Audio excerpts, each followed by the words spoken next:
lẹ́ o ẹni ọláyà lágbolé wọn tó jẹ́ pé kò sí ohun tí ò lè sọ. tá a ṣe ń bí nìyẹn Feyikogbon ló ń pè. mo wá bọ̀ sọ̀rọ̀ nítùbínùbí ó pe àlùjọ̀nú sí mi.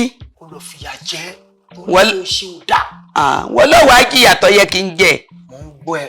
tún wá fi mọ níyùn nìkan ó wá gbé ọ̀rọ̀ ayé mi tí mo ní mo fi pamọ́ sí ọ lọ́wọ́ ó gbé sórí íńtánẹ́ẹ̀tì social media àbí kí ni wọ́n ń pè é. mo ń gbọ́ ẹ mo ń gbọ́ ẹ. ó lè kó sí mi lẹ́nu ó lè pọ̀rọ̀ mọ́ mi lẹ́nu ọ̀pá ìpohùn mágogo lẹ́nu wọ́n sọ tẹnu mi.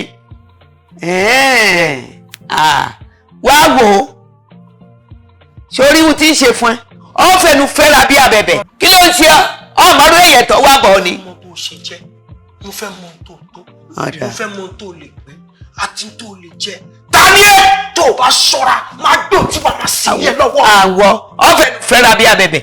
ọ̀dà irú èyàn tí mo jẹ́ èyí tí fi hàn tán kékeré ló sì rí yìí o wo ọ̀rọ̀ èmi pẹ̀lú ẹ̀ kì í sóòní. ọjọ́ wo ló fẹ́ jẹ́ kó dà. mo fi pamọ́ fún un.